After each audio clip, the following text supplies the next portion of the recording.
Pinatanggal ng Davao City Regional Trial Court ang mga barikada ng Police Regional Office 11 sa Kingdom of Jesus Christ Compound kaugnay sa pagsisilbi ng arrest warrant kay Pastor Apollo Kibuloy.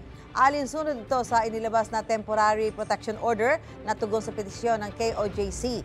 Iniutos din ng korte sa pulisya na itigil ang anumang aktibidad na may banta sa buhay, kalayaan, seguridad at ari-arian ng mga petitioner. Bukod pa ito sa idinulog nila kahapon na temporary restraining order at injunction laban sa PNP. Nakatutok ang paghahanap ng mga pulis kay Kibuloy sa isang gusali sa loob ng nasabing compound. Sa video nakuha ng ilang miyembro ng KOJC, may maririnig na tila paghuhukay sa loob ng Jose Maria College Building sa loob ng compound na nagsimula raw ng madaling araw kahapon. Tumanggi magbigay ng detalye ang PNP tungkol sa ginagawa sa loob ng compound. Nauna nang sinabi ng PNP na may na-detect ang kanilang equipment na tibok ng puso sa isang underground bunker sa loob ng compound. Mananatili pa rin daw ang mga pulis sa KOJC compound.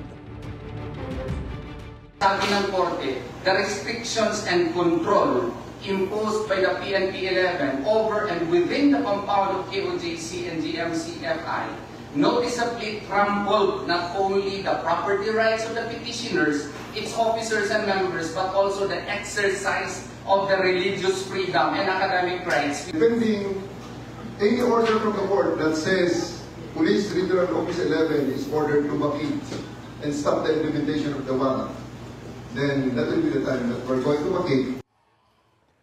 Ayon naman sa DILG at PNP, hihingi sila ng paglilinaw sa korte kaugnay sa inilabas na kautusan. Nanawagan naman si Pangulong Bongbong Marcos kay Kibuloy na huwag isangkala ng mga taga-suporta. Iginit din ng Pangulo na walang overkill o paggamit ng sobrang puwersa. Wala rin daw nangyaring paglabag sa human rights.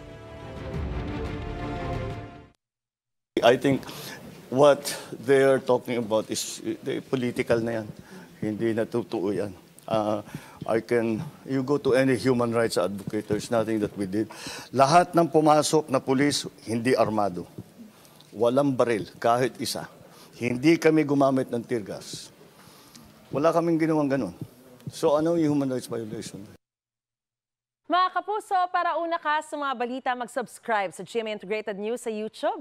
Sa mga kapuso abroad, subaybayan niyo po kami sa GMA Pinoy TV at sa www.gmanews.tv.